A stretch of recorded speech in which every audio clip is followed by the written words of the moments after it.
अस्सलाम वालेकुम स्टूडेंट्स और प्रोफेशनल्स। आज हमारी जो डिस्कशन है that is about bad debts या इररिकवरेबल डेट्स।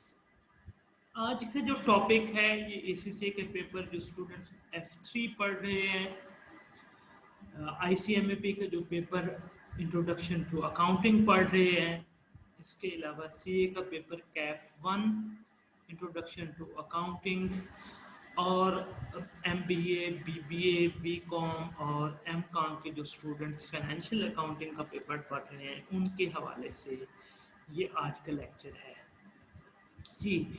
तो आज के लेक्चर में हम डिस्कशन करेंगे इररिकवरेबल डेट्स या जिनको बैड डेट्स कहते हैं कि उनको हम अपने फाइनेंशियल स्टेटमेंट्स में कैसे अकाउंट फॉर करेंगे, और उसके अलावा अलाउंस फॉर इररिकवरेबल डेट्स जिसको प्रोविजन फॉर बैड डेट्स भी बोलते हैं उसके हवाले से हमारी डिस्कशन होगी जी। तो स्टार्ट करते हैं इम्पोर्टेंट टर्मिनोलॉजीज के हवाले से। सबसे पहले जो पहली टर्मिनोलॉजी है that is bad debt. Bad debts वो अमाउंट है जो आपने अपने कस्टमर से लेनी है और बिजनेस का ये यकीन है कि अब आपका कस्टमर वो आपको पे नहीं करेगा, उसको हम बैड डेट कहते हैं। अब इसकी कई रीजंस हो सकती हैं, वो लेटर ऑन हम डिस्कस करेंगे। इसको इररिकवरेबल डेट्स भी बोलते हैं, बैड डेट्स भी बोलते हैं, इररिकवरेबल डेट्स भी बोलते हैं और इररिकवरेबल रिसीवेबल भी बोलते हैं कि ऐसे रिसीवेबल्स जो आपको रिकवर नहीं होंगे, वो बैड हो गए हैं, आपको नहीं मिलेंगे, उनको हम बैड डेट्स या इररिकवरेबल डेट्स या इररिकवरेबल रिसीवेबल्स बोलते हैं। उसके बाद है डाउटफुल डेट्स।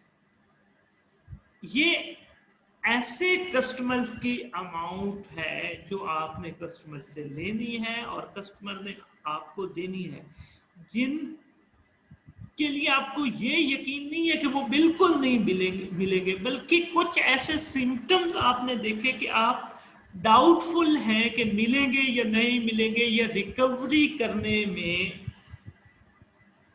आपको मुश्किल हो रही है, तो उनको हम क्या कहते हैं? Doubtful debts. क्या कहते हैं? डाउटफुल डेट्स, जिनका आपको शक है कि वो शायद आपको ना मिले। ये ऐसी अमाउंट है कस्टमर की तरफ जो बिजनेस बिलीव करता है कि मुमकिन है कि it might prove difficult to collect, लेकिन अभी भी आपको आप ये उम्मीद लगाए हुए हैं कि शायद मिल जाए, बट आपको ये सिम्टम्स मिले हैं कि मुमकिन है ये मुश्किल हो जाए। श्योर नहीं है कि ये बिल्कुल नहीं मिलेंगे, अगर श्योर हो जाते तो वो बैड डेट्स कहलाते। अब इन दोनों की अकाउंटिंग ट्रीटमेंट डिफरेंट होगी। इसके बाद एक टर्म है बैड डेट्स रिकवर्ड। अब ऐसा नहीं होता प्रैक्टिकली कि आपने एक डेट को जो आपका रिसीवेबल है आपने लेने हैं तो किसी से, और आपने उनको रिकवरेबल डेट डिक्लेयर कर दिया, तो कल को आप ये नहीं करेंगे कि वो आप बिल्कुल उसको परसू करना छोड़ देंगे, या वो कल को आपको देगा बंदा तो आप उसको रिसीव नहीं करेंगे। तो ऐसे डेट्स जिनको आपने पहले राइट ऑफ कर दिया, बैड डेट्स डिक्लेयर कर दिया, लेकिन बाद में वो आपको मिल गए, तो उनको हम क्या कहते हैं? Bad debts recovered. जो बाद में पहले बैड डेट्स डिक्लेयर किए हुए थे, बाद में रिकवर हो गए, उनको आप क्या कहते हैं? Bad debts recovered. तो इनका दूसरा नाम क्या यूज होता है? Irrecoverable debts recovered. Bad debts recovered का दूसरा नाम क्या यूज होता है? Irrecoverable debts recovered. ठीक है जी। उसके बाद है प्रोविजन। प्रोविजन ऐसी लायबिलिटी है जिसकी टाइमिंग और अमाउंट अनसर्टन हो। ऐसी लायबिलिटी कब होगी और कितनी होगी ये आपको नहीं पता, उसको प्रोविजन कहते हैं। और इसका दूसरा नाम क्या है? अलाउंस। अब जो डाउटफुल डेट्स हैं, जो डाउटफुल डेट्स हैं, उनके अगेंस्ट आप प्रोविजन या अलाउंस क्रिएट करते हैं। उनके अगेंस्ट क्या करते हैं? प्रोविजन या अलाउंस क्रिएट करते हैं। हमारे आज की डिस्कशन में इन दो चीजों का लिंक है। प्रोविजन किसके अगेंस्ट क्रिएट करेंगे? जो डाउटफुल डेट्स आपके होंगे उनके अगेंस्ट आप अपनी प्रोविजन क्रिएट करेंगे। ठीक है जी। अब हम कुछ बैड डेट्स की, जिनको इररिकवरेबल डेट्स भी कहते हैं, उनकी कुछ एग्जांपल्स या सिम्टम्स डिस्कस करते हैं। सबसे पहले आपका कस्टमर इंसॉल्वेंट हो गया या बैंकक्रप्ट हो गया तो वो आपको नहीं पे कर सकता। अब इसके प्रैक्टिकल ऐसे होता है कि लेट्स अज्यूम आपने किसी हिसाब से 10,000 लेने थे और मुमकिन है वो आपको 50% पे कर रहा है, तो रिमेनिंग 50% आपका इररिकवरेबल डेट हो गया या 70% इररिकवरेबल डेट हो गया। बट पॉसिबिलिटी है कि मुमकिन है 100% इररिकवरेबल डेट हो। डिपेंड करता है, आगे हम क्वेश्चंस में देखेंगे, क्वेश्चन में इंफॉर्मेशन बताई हुई होगी। ये पहली रीजन है कि आपका कस्टमर जो है, जो क्लाइंट है, वो इंसॉल्वेंट हो जाए या बैंकक्रप्ट हो जाए। फिर दूसरी रीजन, कस्टमर की डेथ हो गई और उसके जो एसेट्स हैं वो इनसफिशिएंट है कि आपका 100% रिकवर हो जाए। ऐसे केस में उसके जो भी डेट्स होंगे उनको प्रोपोर्शनेट पोर्शन में मिल जाएगा। रिमेनिंग अमाउंट जो है वो इररिकवरेबल कंसीडर हो जाएगी, जितने भी उसके डेट्स हैं। तीसरी एग्जांपल, कस्टमर के साथ डिस्प्यूट बन गया और इररिकवरेबल डेट्स हो गए।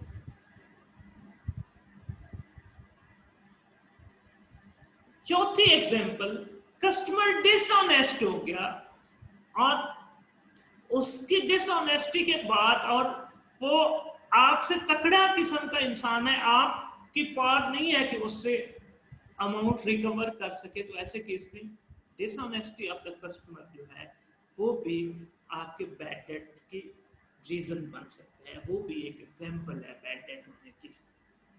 जी, तो ये सिम्टम्स अगर होंगे तो हम क्या कहेंगे? हमारे बैड डेट्स। अब बैड डेट्स की अकाउंटिंग कैसे करनी है? सबसे पहले जर्नल एंट्री, ये हम ऑलरेडी इससे फेमिलियर हैं। जब हमने गुड्स सेल की तो हमने रिसीवेबल को डेबिट किया और सेल्स को क्रेडिट किया। रिसीवेबल्स को debit as a increase in asset किया और सेल्स को क्रेडिट किया as a increase in income के तौर पे। जब डेटर या रिसीवेबल से हमें कैश मिलता है तो हम एंट्री करते हैं कैश या bank account debit to receivable credit. ये भी कैश एसेट इंक्रीज हुआ, डेबिट कर दिया, रिसीवेबल एसेट डिक्रीज हुआ, क्रेडिट कर दिया। हम इससे भी फेमिलियर है ऑलरेडी। अब जब हमने बैड डेट्स डिक्लेयर की है, ये हमारे लिए नई एंट्री है। इररिकवरेबल डेट्स डिक्लेयर किए तो बैड डेट्स या irrecoverable debts debit as a increase in expense. इसको डेबिट किस बेस पे करेंगे? इंक्रीज इन एक्सपेंस के तौर पे। ठीक है।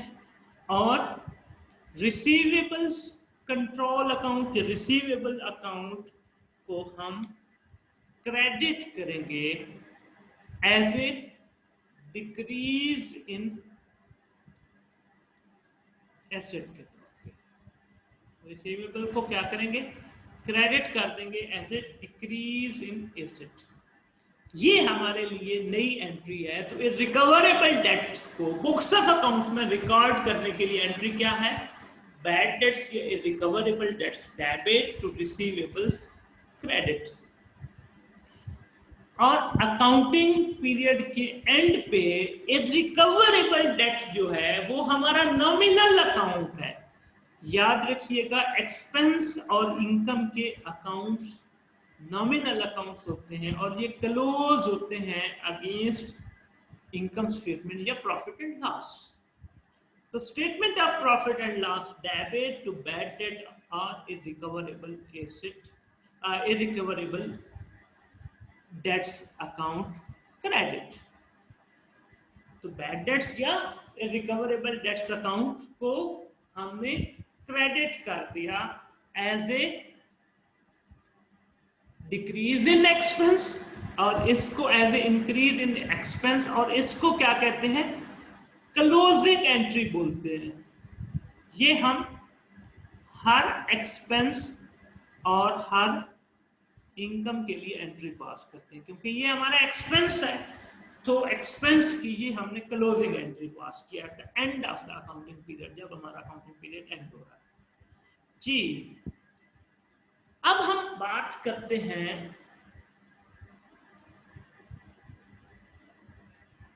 इसके रेलिवेंट टी अकाउंट्स कैसे बनेंगे। ये सॉरी टाइपो मिस्टेक है, ये यहाँ पे होना था इरिकवरेबल डेट्स।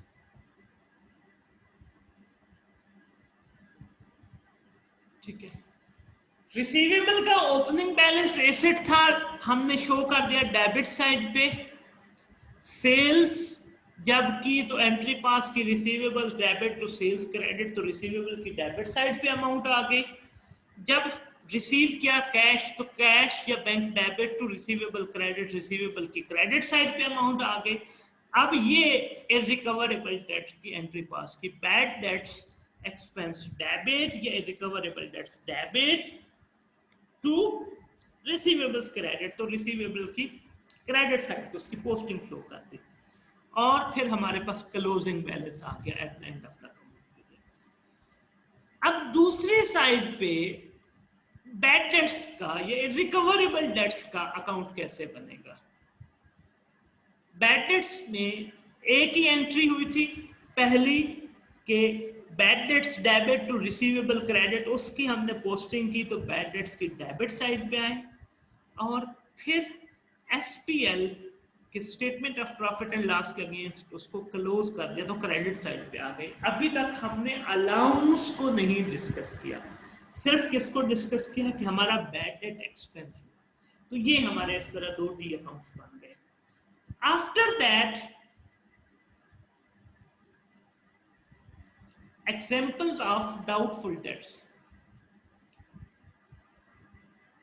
आपको पता चला कि आपका जो कस्टमर है उसके कैश फ्लो के प्रॉब्लम्स हैं, कैश फ्लो उसका ठीक नहीं चल रहा, तो आपको यहां से डाउट हुआ कि मुमकिन है कि कल को वो मुझे पे ना कर सके।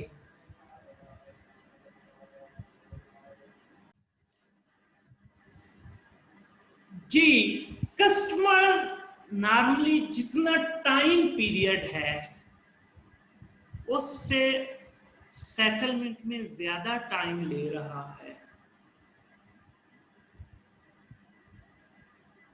तो उसको भी हम क्या कहेंगे,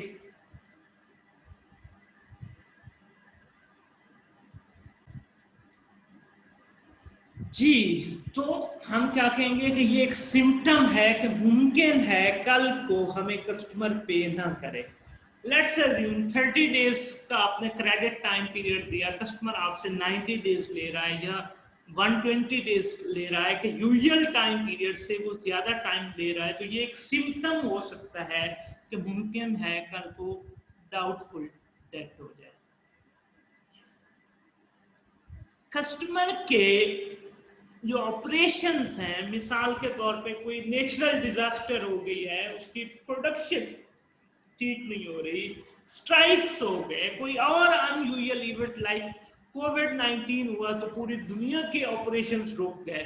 तो जब किसी भी बिजनेस के ऑपरेशंस नहीं होते तो उसके कैश फ्लोज भी अल्टीमेटली इंपैक्ट होते हैं। तो उन ऑपरेशनल डिफिकल्टीज की वजह से पॉसिबिलिटी है, ये भी एक सिम्टम हो सकता है कि मुमकिन है, माइट बी कस्टमर कल को ना पे करे। अब देखें जी, हमने इसको अकाउंट फॉर कैसे करना है, इसके बिहाइंड जो अकाउंटिंग कन्वेंशन है, जो कॉन्सेप्ट है, वो है प्रूडेंस कॉन्सेप्ट। वो कहता है एक्सपेक्टेड लॉसेस को इमीडिएटली रिकॉग्नाइज कर लें। तो प्रूडेंस ने आपको कहा कि जी मुमकिन है डाउटफुल डेट्स हो सकते हैं, तो आप उन डाउटफुल डेट्स को इमीडिएटली उसके अगेंस्ट अपनी प्रोविजन क्रिएट कर ले, रिकॉग्नाइज कर ले। ठीक है जी। अब इसकी जर्नल एंट्री क्या होती है? जब पहली दफा प्रोविजन आपने क्रिएट की तो उसकी एंट्री होगी बैड डेट्स या irrecoverable debts debit to allowance for irrecoverable debts या अलाउंस फॉर डाउटफुल डेट्स या provision for bad debts credit. अब ये प्रोविजन के तौर पे आपने क्या काम किया? इंक्रीज इन लायबिलिटी के तौर पे क्रेडिट कर लिया, इंक्रीज इन लायबिलिटी के तौर पे आपने प्रोविजन क्रिएट कर ली, और ये आपने इंक्रीज इन एक्सपेंस के तौर पे डेबिट कर। अब जरा गौर कीजिएगा, ये भी अगर पहली दफा क्रिएट की तो आपने राउट कहां से करनी है? बैड डेट्स के अकाउंट से इसको एक्सपेंस में लेके आना है। तो bad debts as a increase in expense debit और allowance for doubtful debts provision create की तो इंक्रीज इन लायबिलिटी के तौर पे क्रेडिट। अब eight the end of the accounting period पहली दफा क्रिएट कर ली, फिर हर अकाउंटिंग पीरियड के एंड पे आपने देखना है कि प्रोविजन आपकी पहले से बढ़ी या कम हुई। अगर तो क्लोजिंग बैलेंस प्रोविजन के अकाउंट का, क्योंकि वो रियल अकाउंट है, लायबिलिटी वाला क्या है? रियल अकाउंट, तो बैलेंस कैरी फॉरवर्ड होता रहेगा, ज्यादा होगा ओपनिंग बैलेंस से तो विद डिफरेंस सेम एंट्री होगी कि बैड डेट्स डेबिट या recoverable debts debit to allowance for doubtful debts credit जो पहले थी। लेकिन पिछले ओपनिंग बैलेंस को क्लोजिंग बैलेंस के साथ कंपेयर करेंगे, अगर क्लोजिंग बैलेंस ओपनिंग बैलेंस से ज्यादा हो तो ये एंट्री होगी, लेकिन अगर क्लोजिंग बैलेंस कम हो ओपनिंग बैलेंस से तो डिफरेंस के साथ जर्नल एंट्री क्या होगी? Allowance for doubtful dates debit और बैड डेट्स या इरिकवरेबल डेट्स क्रेडिट। तो ये डेबिट हुआ डिक्रीज इन लायबिलिटी के तौर पे, डिक्रीज इन लायबिलिटी के तौर पे, और ये बैड डेट्स या रिकवरेबल डेट्स क्रेडिट हुआ डिक्रीज इन एक्सपेंस के तौर पे। तो बच्चों याद रखिएगा, मैंने जो स्टार्ट में पहले दूसरे तीसरे लेक्चर में जो चीजें डिस्कस की थी कि हमारी जर्नल एंट्री उन 4 कैटेगरी से बाहर नहीं जाएगी कि एसेट, एक्सपेंस, लायबिलिटीज और इनकम उन कैटेगरी से बाहर नहीं जाएगी। ठीक है, लेकिन ये हर साल हमें देखना पड़ेगा कि हमारा अलाउंस फॉर डाउटफुल डेट्स का closing balance opening balance increase हुआ है या डिक्रीज हुआ है जी। उसके बाद इसके हमने अकाउंट्स कैसे बनाने हैं। तो अलाउंस फॉर डाउटफुल डेट्स की लायबिलिटी है तो ओपनिंग बैलेंस क्रेडिट साइड पे आएगा और क्लोजिंग बैलेंस डेबिट साइड पे आएगा, क्योंकि क्लोजिंग बैलेंस जो नेचर ऑफ अकाउंट होती है उससे अपोजिट साइड पे शो करते हैं। अब क्लोजिंग बैलेंस कैलकुलेट कैसे करते हैं? अब रिसीवेबल्स में से हम बैड डेट्स को माइनस करते हैं, फिर उसके बाद माइनस करते हैं स्पेसिफिक प्रोविजन को। ये क्या होती है मैं अभी आपको बताता हूँ। उसके बाद जो नेट फिगर इनका आएगा उसको परसेंटेज रेट के साथ मल्टीप्लाई किया तो जो फिगर आएगा ये जर्नल प्रोविजन आएगा। इसमें स्पेसिफिक प्रोविजन ऐड करके इन दोनों को टोटल हम ये लेके आएंगे क्लोज। अब देखिए स्पेसिफिक प्रोविजन ऐसी प्रोविजन होती है जो आप अलाउंस क्रिएट करते हैं किसी स्पेसिफिक कस्टमर के सिम्टम्स को देखते हुए, उसके अगेंस्ट अलाउंस क्रिएट करते हैं किसी स्पेसिफिक कस्टमर को देखते हुए, उसके सिम्टम्स हैं, एक साहब है उनकी फाइनेंशियल ऑपरेशंस खराब चल रहे हैं, उनका आपको डाउट हो रहा है कि ये माइट भी ना पे कर सके, तो रिसीवेबल्स का जो टोटल बैलेंस है उसमें से जितने बैड डेट्स हुए इस टाइम पीरियड में उनको माइनस करके ये प्रोविजन भी माइनस कर दी, फिर बाकी के साथ परसेंटेज रेट आपने प्रीवियस अपने पैटर्न से एस्टिमेट किया कि इतना रेट जो है, इतने रेट से हमारे जो है वो प्रोविजन क्रिएट होगी, ये आप पास पैटर्न से रेट क्रिएट करके जर्नल प्रोविजन बना लेते हैं, वो आपके नेचर ऑफ बिजनेस ऑपरेशंस पे बेस कर रहा होता है। तो ये दोनों जर्नल प्रोविजन और स्पेसिफिक प्रोविजन का टोटल करके हम क्लोजिंग बैलेंस लेते हैं। अब इन दोनों को कंपेयर किया, अब अगर तो ओपनिंग बैलेंस से वो 1000 है, क्लोजिंग बैलेंस 2000 बना, तो डिफरेंस के साथ एंट्री पास की bad debt debit to allowance for doubtful debts credit, तो अलाउंस फॉर डाउटफुल डेट्स की क्रेडिट साइड पे आ गया। अगर ओपनिंग बैलेंस 1000 है, क्लोजिंग बैलेंस 500 बनता है, तो डिक्रीज हो गया, फिर ये एंट्री पास होगी।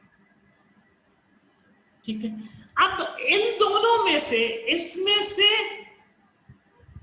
या इसमें से एक पास होनी है, इसलिए मैंने दो डिफरेंट कलर्स यूज किए, एक ही एंट्री पास होनी है इन दोनों में से, तो उसकी ये पोस्टिंग होगी। अब बैड डेट्स में जो एक्चुअल बैड डेट्स हुए उनकी तो पोस्टिंग हम ऑलरेडी सीख चुके हैं कि जी हमने क्या काम किया, receive bad debts debit to receivables credit कर दिया, उसकी पोस्टिंग की। अब अलाउंस फॉर डाउटफुल डेट्स, अगर तो क्लोजिंग बैलेंस इंक्रीज होता है तो ये डेबिट साइड पे आ जाएगा, इसका इम्पैक्ट इधर आएगा, तो एक साइड पे क्रेडिट हुआ तो दूसरी साइड पे डेबिट हो गया। या अगर बैलेंस डिक्रीज होता है तो इसके इनवर्स एंट्री होगी और allowance for doubtful debts credit side पे आ जाएगी, और ये इम्पैक्ट है इस एंट्री की पोस्टिंग का यहाँ पे। ठीक है जी, उसके बाद फिर जितना भी बैलेंस बचा उसकी हमने eight the end of the accounting period bad debt की क्लोजिंग एंट्री पास कर दी। अब उसी बैड डेट एक्सपेंस अकाउंट को मैंने उठाया, यहाँ पे लेके आया, जस्ट इस एडिशनल एंट्री के अलाउंस फॉर डाउटफुल डेट्स के इम्पैक्ट यहाँ पे शो करती है। ले जी, इसके बाद हमारे पास है अगर बैड डेट्स रिकवर होते हैं तो उनकी अकाउंटिंग एंट्री क्या पास होती है। तो जब रिकवर करते हैं तो cash debit to doubtful debts recovered credit as a increase in income, increase in income के तौर पे क्रेडिट करते हैं। लेकिन समटाइम कुछ बुक्स ऑफ अकाउंट्स में कुछ एडवोकेट्स ये भी कहते हैं कि जी ये ऑलरेडी क्योंकि आपने एक्सपेंस डिक्लेयर किया हुआ था तो उसी बैड डेट एक्सपेंस में से डिक्रीज इन एक्सपेंस के तौर पे उसको क्रेडिट कर दें। लेकिन ये ज्यादा बेहतर अप्रोच है क्योंकि जो अकाउंटिंग कन्वेंशंस हैं वो ऑफसेटिंग अलाउ नहीं करते। सो दैट्स व्हाई अगर आपको रिकवर हुआ है तो वो परफॉर्मेंस आपकी बेहतर शो होगी, आपकी जो रिकवरी टीम है, तो इसलिए इसको अलग से as a other income show करे। और इसके जो टी अकाउंट्स बनेंगे वो कुछ यूं बनेंगे, कैश कि डेबिट साइड पे आ गया बैड डेट्स रिकवर्ड, बाकी भी कैश में और आइटम बहुत सारे हो गए, लेकिन मैंने जस्ट इस आइटम की पोस्टिंग शो की है और इसके साथ bad debts recovered as a income opposite credit side पे। और जब अकाउंटिंग पीरियड क्लोज हुआ तो इसको क्लोज कर दिया अगेंस्ट एसपीएल।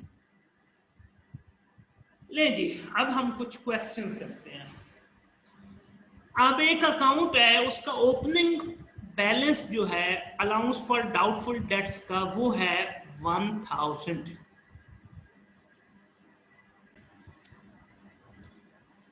1000 है और उसका closing balance of receivable account जो है वो 100,000 है।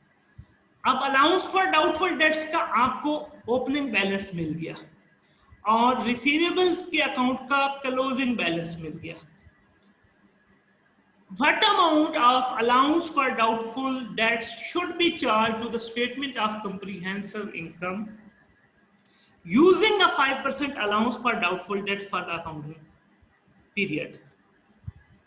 अब उसने ये कहा कि आपने जो क्लोजिंग बैलेंस कैलकुलेट करना है उसकी जर्नल प्रोविजन का रेट 5% है, कोई स्पेसिफिक प्रोविजन नहीं है। अब हमने क्या काम करना है? हमने सबसे पहला काम ये करना है कि अलाउंस फॉर डाउटफुल डेट्स का अकाउंट बना लेना है। ये अलाउंस फॉर डाउटफुल डेट्स का अकाउंट आ गया, डाउटफुल डेट्स डीडी मैंने लिख दिया। ओपनिंग बैलेंस 1000 है, क्लोजिंग बैलेंस, अब रिसीवेबल को उसने बैलेंस दे दिया, कोई एक्चुअल बैड डेट और नहीं हुआ, कोई इंफॉर्मेशन नहीं है, ना स्पेसिफिक प्रोविजन है, तो सिंपल इसके साथ परसेंटेज रेट को मल्टीप्लाई कर देना। 100,000 टाइम्स 0.05 तो 5000 बैलेंस कैरी डाउन आ गया। अब हमने क्या करना था? कंपेयर करना था। ओपनिंग 1000 है, क्लोजिंग 5000 है, तो इसके साथ जर्नल एंट्री क्या पास हुई? Bad debts debit to allowance for bad debts, closing balance ज्यादा है, bad debts credit with the difference जो कि कितना है? 4000। अब अगर इधर इसकी पोस्टिंग करें तो क्रेडिट साइड पे अपोजिट बैड डेट्स हो गया, 4000 ये अकाउंट क्लोज हो गया, बराबर हो गया, सॉरी। अब बैड डेट का अकाउंट बनाया तो उसकी डेबिट साइड पे opposite account allowance for doubtful dates DD 4000 आ गया। अब ये नॉमिनल अकाउंट है, इसको क्लोज किसके अगेंस्ट होना है? Statement of profit and loss के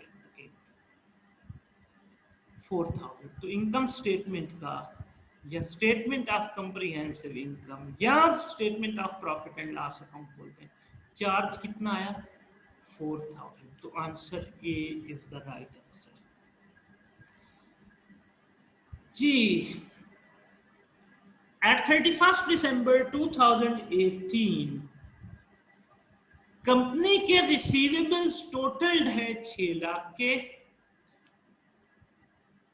closing balance and allowance for doubtful debts of rupees 60,000 have been brought down from last year. अब ये 60,000 का अलाउंस फॉर डाउटफुल डेट्स जो है ये आपने कैरी फॉरवर्ड किया। अब उसने कहा कि it was decided to write off the debt totalling 25,000 and to adjust allowance for receivables at 10% of the receivable. अब एक बैड डेट हुआ, 7 अलाउंस ऑफ डाउटफुल डेट्स का कैलकुलेट करना शो कर दिया।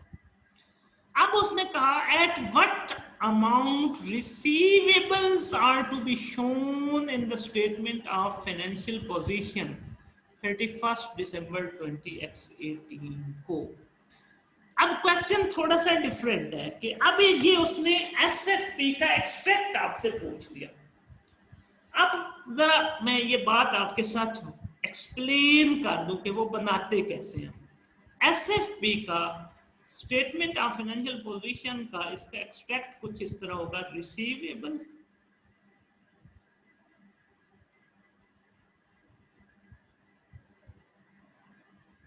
माइनस फर्दर बैड डेट, ये जो नए उसने राइट ऑफ किए या पहले उसका टी अकाउंट बना के उससे पोस्टिंग कर ले, minus closing allowance for bad dates.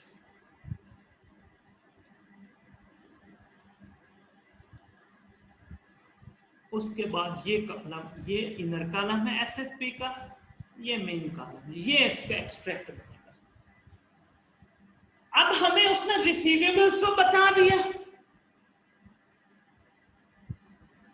कितने बताए, क्लोजिंग बैलेंस 6 लाख का है।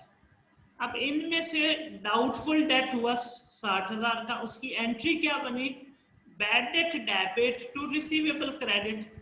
इसीलिए बजाय के पूरा राउट करने के दोबारा से टी अकाउंट रिसीवेबल का बनाए उसमें से माइनस करें, हमने इधर ही उसको सब्सट्रैक्ट कर दिया 60,000। अब क्लोजिंग प्रोविजन कैलकुलेट करनी है। उसका हमने क्या देखा था, हमने कहा था कि जी रिसीवेबल का जो फिगर है उसमें से डाउटफुल डेट निकाल, बैड डेट निकाल दिए और फिर provision, specific provision for doubtful date निकाल दी जो कि 0 है।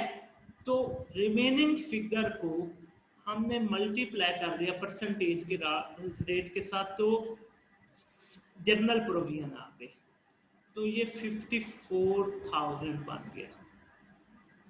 अब इसके अलावा कोई स्पेसिफिक प्रोविजन नहीं है, तो ये 54,000 हमने क्लोजिंग प्रोविजन का बैलेंस कैलकुलेट कर लिया, माइनस कर दी।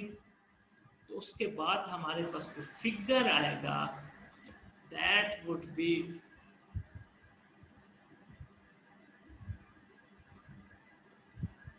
क्लोजिंग प्रोविजन हमारे पास आएगी 6 लाख में से 540 माइनस कर दिया,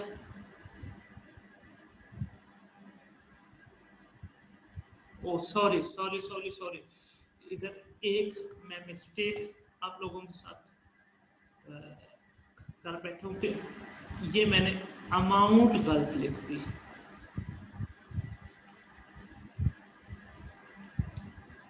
बैड डेट्स हुए हैं 25,000,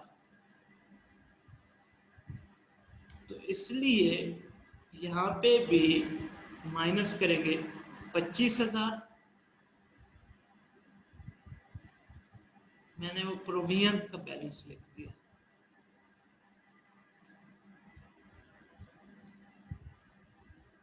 $25,000 तो 575,000 times 10%, 575 000 times 0.10 is equal to 57,500। तो अब हमने यहाँ पे जो अरेज किया वो माइनस किया, अरेज करता हूँ पहले इस अमाउंट को फिर शो करता हूँ, 57,500। अब 600,000 minus 25,000 minus 57,500 is equal to 6 lakh minus 25,000 minus 57,500 equal to 5,17,500। ये हमारा एसेट। जी अगला क्वेश्चन देखते हैं। At the end of the accounting period, KLM company finds out that its total receivables are rupees 10,000. On scrutiny of accounts, it turned out that a bad debt amounting to rupees 1,000 was not recorded in books of account. 1,000 का bad debt हुआ, उसको record नहीं किया। Furthermore, having considered the current economic situation, management of the company decided to increase the allowance for doubtful debts by ₹500. अब उसने calculate करके दे दी, find out what net amount to be expensed out in statement of comprehensive income. देखें, एक पहले bad debt हुआ तो bad debt की entry pass की, bad debt debit to receivable credit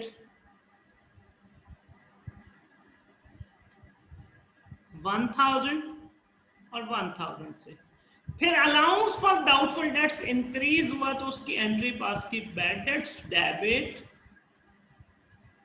to allowance for doubtful dates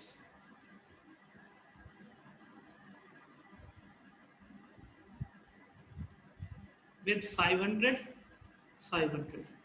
अब इसकी अगर मैं बैड डेट के अकाउंट में पोस्टिंग करूं तो बैड डेट में पहले डेबिट साइड पे 1000 अपोजिट अकाउंट रिसीवेबल, और फिर opposite account allowance for doubtful debts 500। अब इसको इनकम स्टेटमेंट के अगेंस्ट क्लोज कर देंगे 1500, और यही उसने पूछा। तो option D is the right answer.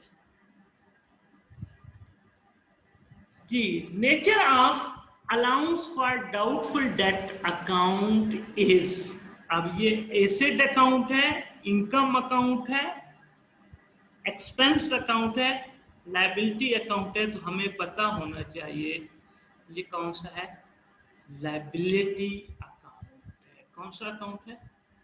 Liability account है, प्रोविजन का अकाउंट है। जी, इररिकवरेबल डेट किन सिचुएशन में अराइज हो सकता है?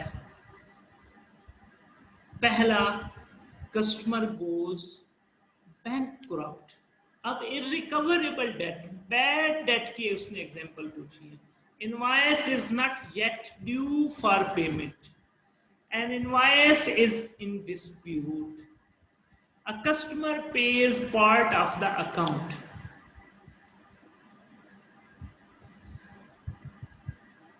तो सबसे इंपॉर्टेंट इसकी जो सिम्टम है वो क्या है? कस्टमर बैंकक्रप्ट हो गया। डिस्प्यूट से भी इररिकवरेबल डेट हो सकता है, लेकिन ये सर्टेन श्योर है। अब डिस्प्यूट मुमकिन है सेटल हो जाए, वो सारा आपको पे कर दे, तो ये डाउटफुल डेट की एग्जांपल है। इनवॉइस अभी तक ड्यू भी नहीं हुई पेमेंट की, तो अभी तो हम पेमेंट लेने के भी हक में नहीं है, तो राइट में नहीं है, तो ये रिकवरेबल डेट कैसा हुआ? कस्टमर ने पार्ट पे किया, तो इससे ये 100% श्योर नहीं कि रिमेनिंग पार्ट डाउटफुल हो गया, इररिकवरेबल हो गया। तो option A is the right answer.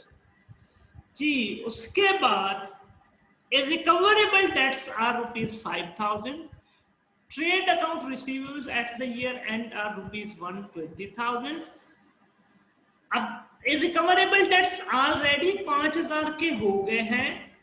Eight the end of the accounting period receivables का बैलेंस 1,20,000 है। If an allowance for receivable of 5% is required, what is the entry for irrecoverable debts and allowance for receivables in the income statement? देखें, अब allowance for receivables 1,20,000 already, क्योंकि ये record हो चुका है। Difference क्या है? ऑलरेडी ये डन हो चुका है 1,20,000। उसके बाद ये एंड का बैलेंस है इस एंट्री के होने के बाद। 1,20,000 टाइम्स 5% इज इक्वल टू 6,000। ये इंपॉर्टेंट पॉइंट है कि यहाँ पे इररिकवरेबल डेट ऑलरेडी रिकॉर्ड कर चुके हैं। एंट्री क्या थी? इररिकवरेबल डेट डेबिट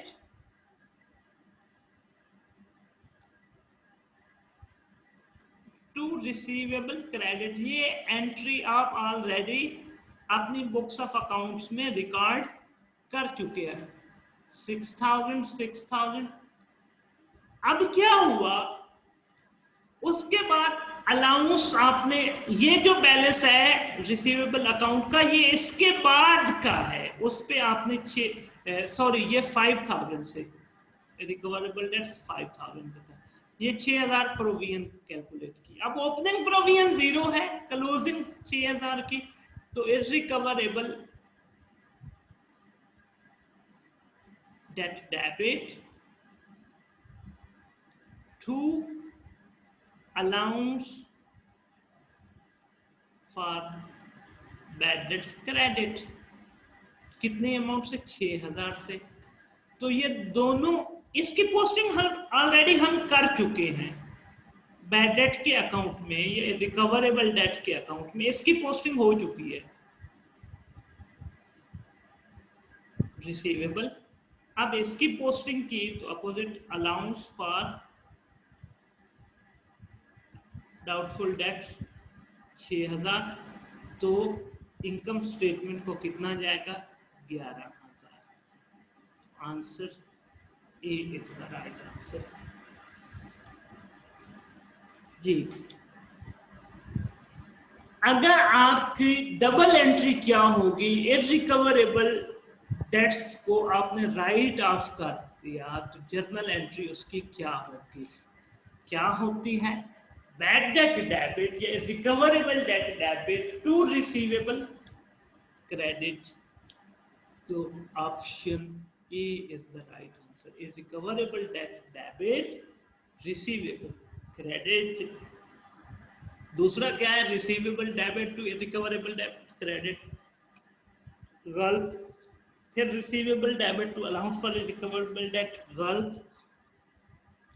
फिर allowance for irrecoverable debt to receivable credit, गलत। तो option A is the right answer. Thank you very much.